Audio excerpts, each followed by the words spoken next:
You're working late again, not because you're productive, because you're behind. You keep rewriting your to-do list, but the important stuff never actually gets done. And if you don't fix this, you'll keep pouring hours of your life into a life that never really moves forward. Because the difference between rich and poor isn't just money, it's how they manage every minute of their time. In this video, I'll show you how to be so productive it feels totally illegal, using the same principles that took me out of my $60,000 per year dead-end job into a multi-million-dollar business from scratch, so you can finally get more done and start earning the money and freedom that you've been working for. Number 1, Ultradian rhythms. Let me ask you a question. Have you ever had a moment, maybe it's early morning, maybe it's mid-afternoon, when you felt like a genius? And you're flowing and you're focused and you're in the zone, and you look up and boom, 2 hours are gone by and you're thinking to yourself, where did the time go? How did I get so much done? But then later in that same day, you're staring at your screen and you're having brain fog, thick as a brick wall, and you're thinking to yourself, what is wrong with me? Why can't I do this? You think it's your coffee or your lack of sleep, or maybe you're just lazy. But let me tell you something that will really shift your whole paradigm around productivity. You're not broken. You're just out of rhythm. You see, we're not designed to be a machine. Machines run nonstop. My phone is always on. I never turn my phone off, right? My computer that's sitting on my desk right now will keep running. Even if I don't turn it off tonight, it will keep producing tasks for me tomorrow. But human beings are not computers. Humans move in rhythms. So you've probably heard of your circadian rhythm. That's your 24-hour internal clock. It tells you when to sleep and it tells you when to rise. But see, most people don't know about the other rhythm, the one that affects your energy every single day, and it's called the Ultradian rhythm. Your Ultradian rhythm is a biological cycle that repeats throughout the day. Most people are completely unaware of this rhythm.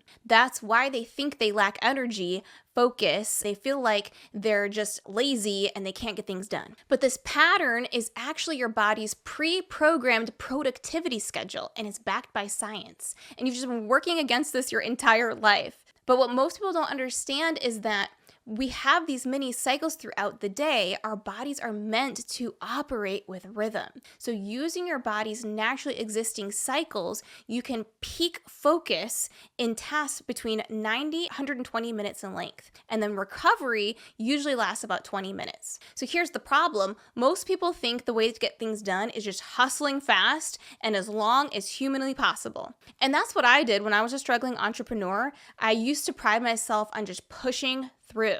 I would get up early in the mornings, I would do late nights, no breaks, just hustle, and I stayed broke and I stayed stuck. And the moment that I aligned with my rhythms and I understood these productivity rhythms, 90 minutes of deep work, 20 minutes of renewal, my business started to change. My income started to change. My energy started to change. Because here's the law. If you work with your design, you multiply your destiny. And if you fight your biology, you forfeit your breakthrough. But what's the reality? We have to understand our rhythm. In fact, I love the way that Tony Schwartz says it. Human beings are not designed to operate like computers at high speeds continuously for long periods of time.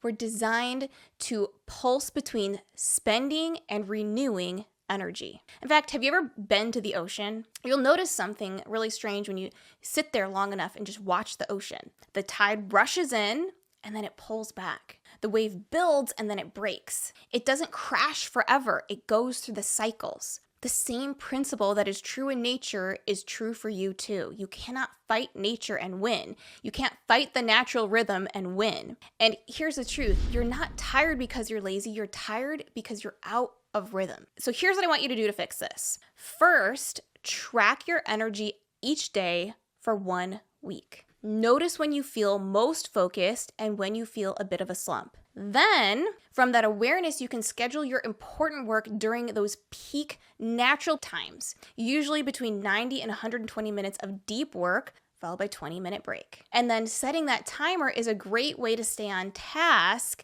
and make sure that you're not skipping those rest periods, which is also part of the rhythm. Because when you work with your biology instead of against it, you can literally double your output while working fewer hours. So let me know down in the comments if you try this out and how you get along with it. Number 2, the switch cost. Benjamin Franklin once said, "Don't confuse motion with action." But that's exactly the trap that so many of us fall fall into. During a typical workday, you're writing an email and then you get a Slack notification, and so you check on that. And then you remember that you were supposed to post on Instagram, so you go do that, and then you see a LinkedIn notification, and then you scroll for a little bit, and before you know it, an hour has passed, and you haven't actually accomplished anything meaningful. And this feeling of being busy only creates an illusion of productivity, and the stats around this are actually terrifying. Researchers have found that the average person spends only 3 minutes of a single task before switching to something else. 3 minutes. And when you do get interrupted, it takes an average of 25 minutes and 26 seconds to fully refocus on the original task. This constant task switching pulls your attention in 1,000 different directions, and your productivity takes the hit by up to 40%. And one of the main reasons for this is something called attention residue, which is where your thoughts about the previous task stay lingering in your mind. So let's say, for example, that you are trying to write a LinkedIn post, and right after that, you start checking Instagram. And then your brain is going to be replaying that reel that you saw or that DM that you read on Instagram. Physically, you're trying to start writing, but mentally, you're just not there.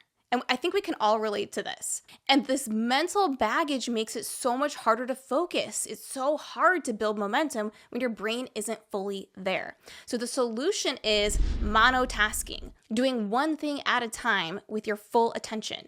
And it might sound really simple. You have to trust me here. You are not doing it. This is why you're struggling. This monotasking works because you don't overload your prefrontal cortex, that part of your brain that is responsible for decision making and focus. And when you commit to one task at a time, something amazing happens. You enter something called flow. And that is the sweet spot where work feels effortless and time just slips away from you. And you finish everything so much faster. Your work will be so much better. You'll actually make progress towards your goals, because while motion is just blind activity, productivity is about producing real outcomes. Number 3, the Messi principle. If you've ever watched Lionel Messi play soccer, you've probably noticed something really interesting. For most of the game, he's literally just walking around the field. And he's often criticized for doing this. He's not sprinting the whole game. He's not chasing the ball like everybody else. In fact, half the time, he's literally just walking. So to the average eye, he looks lazy. But I want you to write this down. What looks like laziness to the undisciplined is strategy to the wise. Messi is not wasting his energy. He's watching, he's positioning, he's preserving his power for the one moment that actually matters, the moment that changes a score. And so here's the revelation. If you want to win in life, in business, and in purpose, you've got to stop moving just to move and start moving with intention. Because business is not productivity. Activity is not achievement. And so you need momentum. And that only comes from moving with meaning. I like what Denzel Washington says. Don't mistake movement for progress. This is why Warren Buffett says the difference between successful people and really successful people is really successful people say no to almost everything. Because as I like to say, every opportunity is not your assignment. You can run 5 miles in the wrong direction and still be off track. You don't need more movement. And so a really simple way to actually apply this principle in your life today is by using the Eisenhower decision matrix. Okay, it's a really simple framework that helps you make better choices about where your time, energy, and attention should go. And so you want to divide your tasks into 4 categories. Okay, write down 4. Urgent and important. This is your power moves, and you want to use them first because they're the few actions that will really move the needle. So I want you to write down urgent and important. The second category is important but not urgent.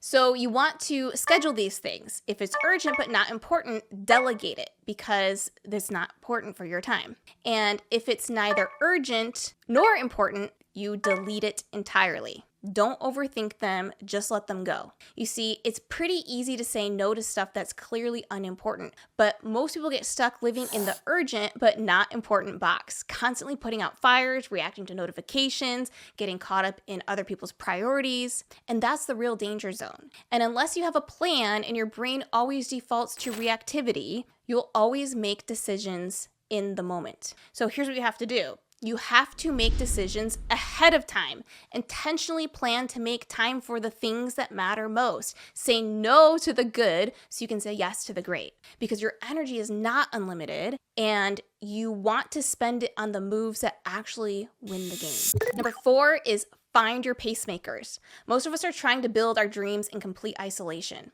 We're working alone, struggling alone, and making plans, but find ourselves stuck in the same place week after week because we're missing something powerful. Studies show that simply being observed while working can increase your performance and output, and it's called social facilitation. This goes all the way back to the 1800s when researchers discovered that cyclists perform better when riding alongside others. Fast forward to 2019 when 𝐒𝐞𝐫𝐢𝐞𝐫 became the first person in history to run a marathon in under 2 hours. But he didn't do it alone. He had a team of pacemakers who helped him maintain the perfect pace throughout the entire race and set the record. That's the power of social facilitation. But it's not just exclusive to athletes. In fact, you've probably felt this before in your own life. Maybe you've tried working from home and couldn't get anything done. And then you went to a library or a coffee shop and suddenly you're focused and you're in flow state. So here's what I want you to do. Work in the presence of others. It could be a cafe, it could be a co-working space, it could even be virtually. And if you want to take this one step further, find an accountability partner or join a community of people who are sharing similar goals to you. Because when someone truly gets what you're working towards and celebrates your wins, it creates a support system in your life that makes success inevitable. Your goals aren't options, they're non-negotiable. You'll push through tough times. You'll keep track of your progress. You'll want to keep going, which brings me on to the final principle. Number 5, stack the wins. Warren Buffett once said, games are won by players who focus on the playing field, not by those whose eyes are glued to the scoreboard. If you want to win, stop staring at the prize and start swinging the bat. One of the biggest productivity killers I see is outcome obsession.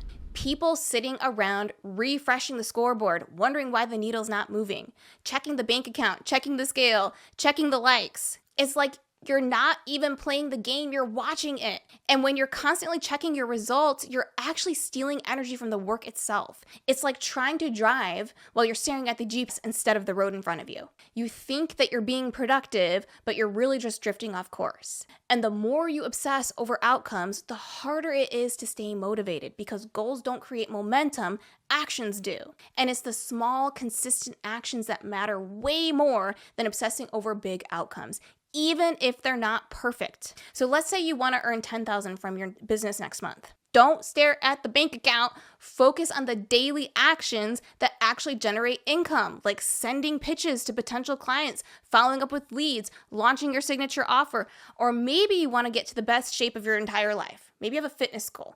Don't fixate on the number on the scale. Focus on going to the gym 3 times a week, taking a walk each day, getting enough sleep. These are the small habits that do 3 things. Move you forward, compound over time, and build self-trust. The self-trust is everything. When you believe in your ability to follow through, confidence becomes natural, momentum becomes effortless, and results start to happen. And let me tell you something from personal experience. When I was working as a dietitian for somebody else at my job, I was showing up every single day. I was giving my best. I was helping people change their lives through nutrition, and I was getting paid peanuts for it. I wasn't lazy. I wasn't lacking in passion, but I was undervalued because I didn't yet know how to sell my value. And one day, I had a moment.